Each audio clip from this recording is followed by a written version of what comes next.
गंवार सास। ममता ने अपने बेटे को पढ़ा लिखा कर बड़ा आदमी बनाया। अब वो शहर में अपने परिवार के साथ रहता है।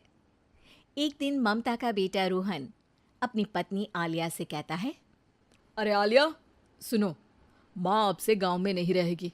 वो हमारे साथ यहीं रहेंगे शहर में। उनका कमरा आज नौकर से बोलकर अच्छे से साफ करवा देना। ओह, आज तो मेरी किटी पार्टी है, फिर मुझे जिम और फिर शॉपिंग।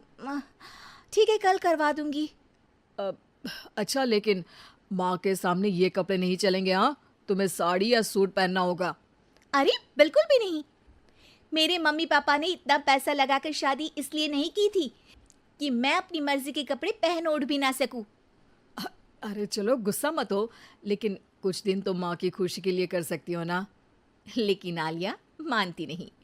माँ आती है सिंपल सी साड़ी, झोला और चप्पल पहनकर।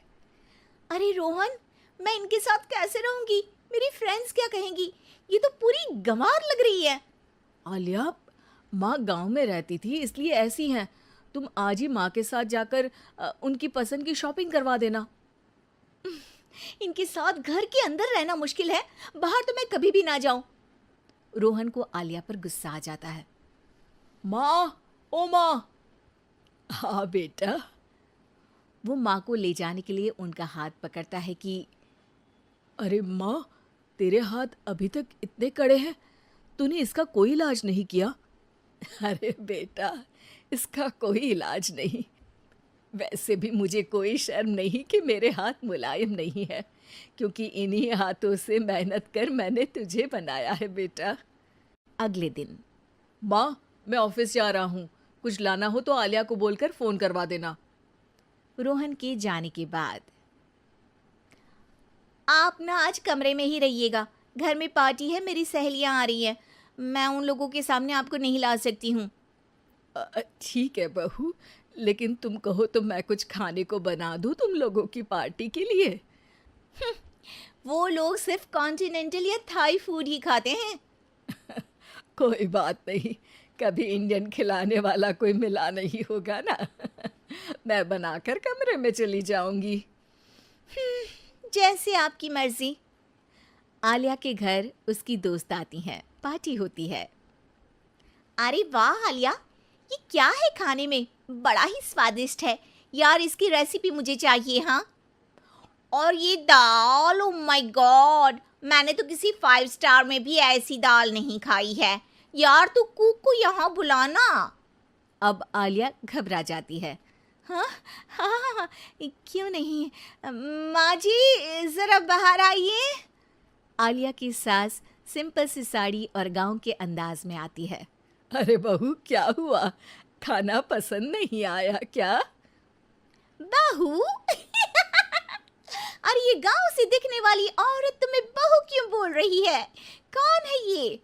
वो हमारी नई नौकरानी है। सास बहू की बात सुनकर बहुत दुखी हो जाती है। वो सर झुकाकर जा ही रही होती है कि एक सहेली बोल पड़ती है। अरे कहाँ जा रही हैं माँ जी? वो उठकर उनके पैर छूती है। जीती रहो बेटा। क्या है ना, आपकी शक्ल बिल्कुल मेरी माँ जैसी है। पता है आलिया, मैं शहर पढ़ने आई और फिर शहरी हो गई, लेकिन मेरे माँ पापा तो आज भी गांव में रहते हैं, बिल्कुल इनके जैसे ही हैं। आप यहाँ बैठिए ना आंटी, आप सच में बड़ी खूबसूरत है और आपके हाथ का खाना तो लाजवाब है। काश ये मेरी सास होती।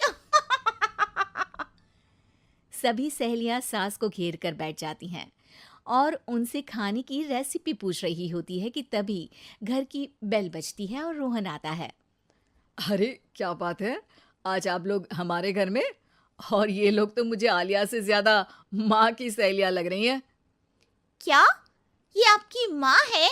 लेकिन आलिया ने तो कहा कि ये उनकी नौकरानी है और इन्होंने भी नहीं बताया।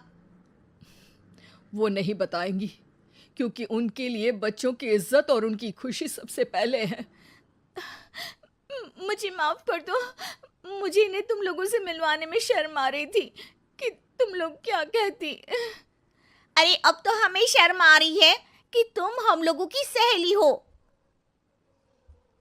हाँ, जो माँ जैसी सास को नौकरानी बोले वो हमारी सहेली नहीं हो सकती।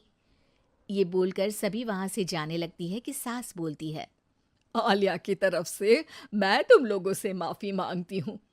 उसने जो कहा उसके लिए मैं उसे माफ़ करती हूँ। अब तुम लोग भी उसे माफ़ कर दो, क्योंकि अगर तुम लोगों ने उससे दोस्ती तोड़ी तो फिर मेरे हाथ का खाना कैसे खाओगी? नहीं नहीं आंटी, जरूर आएंगे, लेकिन अब आलिया की नहीं बल्कि आपकी सहेली बनकर।